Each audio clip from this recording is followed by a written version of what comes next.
네, 반갑습니다. 정파TV입니다. 우리가 살아가는 동안에 참 많은 사람들과 대면하게 되고 또 인연을 맺게 되는데요. 살아가면서 꼭 걸러야 될 인간들에 대해서 이야기해 보려고 합니다. 지극히 제 개인적인 경험을 토대로 한 저만의 생각이기 때문에 가볍게 들어주셨으면 좋겠어요. 자, 첫째로 도박에 미친 인간들. 도박이라는 게 무조건 불법만 있는 건 아니죠. 나라에서 합법으로 지정된 도박장도 있어요. 좋게 말해서 카지노, 경마장 이런 것들이죠. 물론 재미 삼아서 가끔 아주 가끔 1년에 몇 번 정도 딱 정해놓은 소액을 가지고 하는 것까지 말하는 거는 아니에요. 정해놓은 횟수와 금액 없이 본전 생각이 미쳐가지고 가정이고 친구고 뭐고 할 거 없이 다 팽개쳐 놓고 도박이 미친 인간들을 말씀드리는 거예요.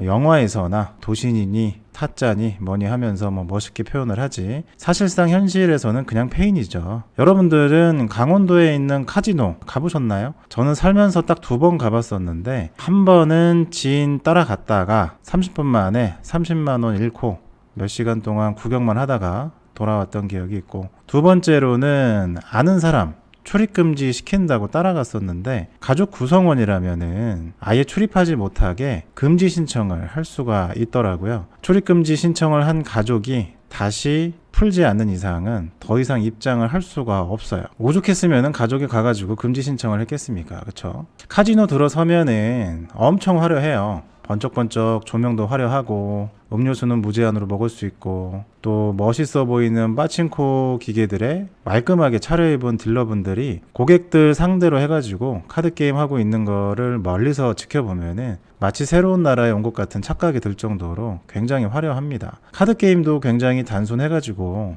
뒤에서 한 10분 정도? 그 정도만 쳐다보고 있어도 누구나 쉽게 할 수가 있는 난이도예요. 빠지기 쉽겠죠. 카지노에는 없는 게 3가지가 있어요. 창문, 시계, 그리고 거울. 날이 밝은지 어두운지 몰라야 하기 때문에 창문이 없고, 시간이 얼마나 가고 있는지 몰라야 하기 때문에 시계가 없고, 내가 얼마나 페인으로 변해가고 있는지 몰라야 하기 때문에 거울이 없습니다. 저는 어디서 이렇게 들었어요. 근데 실제로 그것도 맞는 것 같아요. 카지노가 존재하는 이유는 딱 하나죠. 손님들 돈 따려고 만든 곳이잖아요. 카지노가 무슨 나라에서 지원해주는 복지센터는 아니죠. 목적이 확실한 사업장이기 때문에 거기에서 돈을 딴다는 거는 매우 희박한 확률이라고 생각을 해요. 세상에 손해보는 장사가 어디 있겠습니까? 어쩌다 하루는 돈을 땄을지언정 계속 다니다 보면은 확률상 돈을 잃을 수밖에 없다고 합니다. 카지노 들어가는 길에는 정말 많은 전당포가 있는데 우리가 사는 동네에서 찾아보면은 전당포가 보이나요? 거의 못 보셨죠? 아예 없거나 어쩌다가 하나 정도 있죠. 카지노 가는 길에는 정말 많은 전당포가 있어요. 대한민국에 있는 전당포는 다 갖다가 모아놓은 것 같이 엄청 많은데, 카지노 갔다가 가진 돈 다 잃고 또 도박하려고 타고 왔던 차를 맡긴다거나 핸드폰을 맡긴다거나 심지어는 결혼 반지 같은 것도 맡기고 그 돈 받아가지고 다시 도박하러 간다고 합니다. 돈 따면 다시 와가지고 찾아가겠다고 하면서 갖고 있는 거 다 맡기고 전당포에서 돈 빌려 간다는 거예요. 카지노라는 시설은 합법일지라도 도가 지나친 도박 행위는 가정을 파괴하고 주변인들을 힘들게 하는 범죄 행위라고 저는 생각을 해요. 도박이 미친놈치고 패가망신 안 한 사람 없고 주변 사람들한테 돈 안 빌린 놈 없습니다. 저 역시도 도박 자금인 줄 모르고 신용대출까지 다 끌어가지고 대출금 갚아주고 남은 돈 빌려줬다가 지금까지도 3년이 넘도록 갚아나가고 있어요. 도박이 미쳐가지고 집안 다 말아먹고 가족들한테까지도 버림받고 그게 불쌍해 보여가지고 도와주고 싶으시다면 도와주세요. 그러면 그 돈 가지고 다시 도박하러 갈 겁니다. 정말 도와주고 싶으시다면 병원에서 도박 중독 치료를 받게 해주셔야죠. 그게 그 사람 도와주는 거라고 생각해요. 둘째로 남의 돈 쉽게 생각하는 인간들. 우리가 살다 보면 누군가에게 돈을 빌릴 수도 있어요. 그 돈을 빌렸으면 약속한 날짜에 반드시 갚아야 하는데 얼마를 빌렸는지도 까먹은 채 그냥 지나가는 인간들이 많아요. 이 돈이라는 게 빌려줄 땐 당당했어도 막상 달라고 할 때는 꽤 껄끄럽거든요. 괜히 내가 쪼잔한 사람 된 것 같고 상대방이 기분 나빠하면 어쩔까, 어떻게 말을 꺼내야 할까, 별의별 생각이 다 들죠. 마치 내가 죄인이 된 것처럼 뭔 잘못을 했다고. 그걸 아는 사람들은 약속한 날짜에 반드시 돈을 갚거나 상황이 안 되는 경우에는 상황 설명을 최대한 해주고 양해를 구하죠. 그런데 남의 돈을 쉽게 생각하는 인간들은 그깟 돈 몇 푼 된다고 징징대냐, 하면서 오히려 나를 째째한 인간으로 몰아붙이거나 몇십만 원 정도는 아주 우습게 생각하는 경향이 있어요. 또 어쩔 때는 거절할 수 없도록 아주 가까운 사람을 이용을 해서 몰래 돈을 빌려가기도 합니다. 결국에는 그 가까운 사람과도 사이가 틀어지게 되죠. 그게 설령 가족일지라도요. 저 같은 경우도 지금까지 살면서 빌려주거나 대출금 갚아줬던 돈만 따지면 몇 천만 원 되거든요. 단 한 푼도 못 받았습니다. 진짜 제가 왜 그때 그랬는지. 돈 때문에 사람이 살고 돈 때문에 사람이 죽어나가는 세상이잖아요. 남의 돈 쉽게 생각하는 인간들은 제 경험상으로는 이런 인간들은 절대 돈 안 갚습니다. 그냥 포기하고 인연 끊는 게 정답인 것 같아요. 나는 그래도 어떻게 인연을 끊을 수가 있냐? 마음 약해서 그렇게는 못하겠다. 그러시면 어쩔 수 없죠. 계속 돈 빌려주세요. 그러다 보면은 돈 때문에 내 가족이 힘들어하는 걸 볼 수가 있으실 거예요. 언젠가는. 물론 뭐 정말 돈이 엄청나게 많다면요, 얘기가 다르겠죠.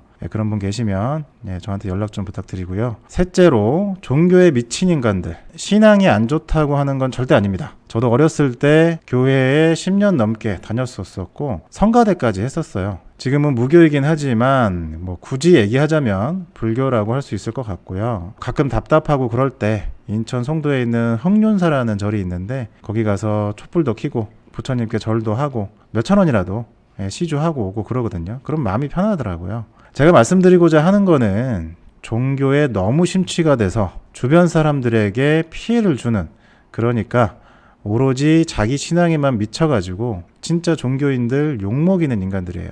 종교는 자기 의지로 선택하고 믿는 거지 누가 억지로 강요한다고 해가지고 선택하는 거는 아니잖아요. 실제로 제가 겪었던 일인데 지금은 의절하고 연락 안 하고 지낸 지 꽤 오래된 친구였던 애가 하나 있어요. 제가 27살 때 오랜만에 연락이 돼가지고 안부를 이렇게 묻는데 그놈이 직장도 없이 반지하 월세 살면서 돈 몇만 원이 없어가지고 밥을 굶고 있길래 밥이라도 한 끼 사주려고 찾아갔더니만 뭐 대뜸 하나님이 나를 불러주셨다, 할렐루야 아멘 하면서 기도를 하더라고요, 그 자리에서. 그래서 처음에는 얘가 그냥 웃기려고 하는 건 줄 알았어요.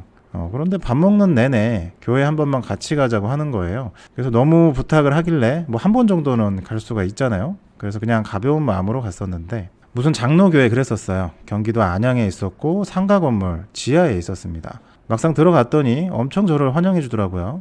거기 교인분들이 한 50명 정도 있었거든요. 예배 끝나고 집에 가려고 하는데 앞에서 진행을 했던 그 전도사분이었던 것 같아요. 그분이 저를 무대 위로 부르더라고요. 여기까지 왔으니까 인사라도 좀 하고 가라고. 얼떨결에 이제 나가가지고 누구 친구고 그냥 저는 그냥 한번 들렀다. 종교는 없다. 앞으로도 교회 다닐 생각은 없고 그러니까 이렇게 크게 반겨주지 않으셔도 된다. 이렇게 솔직하게 얘기를 하고 이제 내려가려는데 거기에 있었던 교인들 한 30명 정도가 제 앞에 줄을 쫙 서는 거예요. 각자 준비한 선물을 주기 시작을 하는데 자기 이름을 대면서 누구누구입니다 하면서 자기 이름 대면서 각자 준비한 포장까지 한 그런 정성스러운 선물을 주는데 이게 뭐지 하면서 안 받을 수가 없었던 거죠. 받게 되더라고요. 그 당시에는 원래 이렇게 누구나 환영을 해주는 그런 분위기인 건가 좀 이상하긴 한데 하고 있는데 선물을 다 받고 나가려고 하는데 나가지를 못하게 하는 거예요.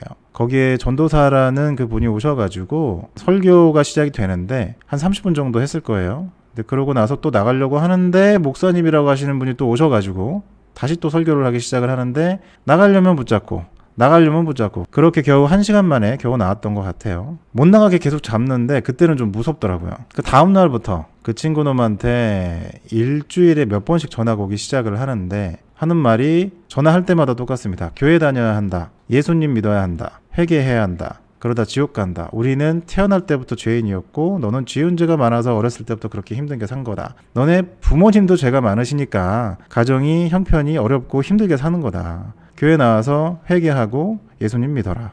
별 개소리를 다 해가면서 교회에 와서 예수님께 회개하고 진심으로 뉘우치고 그래야지 나중에 죽어서 천국 못 가면 어쩌려고 그러냐. 아니 나는 지금 사는 것도 걱정 싫어 죽겠는데 뭘 나중에 죽어가지고 일어날 일까지 걱정하냐고요.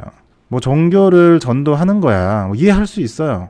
얼마든지 할 수 있다고 생각을 해요. 그런데 적당히 해야죠. 그놈이랑 얘기하다 보면은 다른 얘기 하다가도 무조건 종교 얘기로 넘어가요. 정상적인 종교인 분들은 절대 저러지 않잖아요. 결국에는 전화번호를 차단을 하고 그때부터 한 13년 동안 지금 연락을 안 하고 있는데 지금 뭐 어떻게 사는지 모르겠지만 네, 연락은 안 했으면 좋겠어요. 지금도 제가 단순하게 이런 부분들을 권유를 한다고 제가 이런 인간들을 걸러야 된다라고 말씀드리는 게 아니라 실제 저희 둘째 누님께서 이런 일이 있었어요. 20대 후반대인데 저희 누님이 혼자 살 때였어요. 종교에 전도하시는 분들이 오셔가지고 저희 누님을 설득을 해서 어떤 기도원이라는 데를 들어가서 감금을 시키고 그리고 가지고 있었던 금품까지 다 착취해가지고 저희 누님이 맨발로 그 자리에서 도망을 쳤던, 어떻게 보면 죽을 수도 있었던 거죠. 가지고 있었던 소지품도 다 뺏기고 그렇게 겨우겨우 도망쳐 나왔었던 일도 있었단 말이에요. 그래서 저는 이런 좀 비정상적인 그런 종교인들에 대해서는 그렇게 좋은 기억이 없습니다.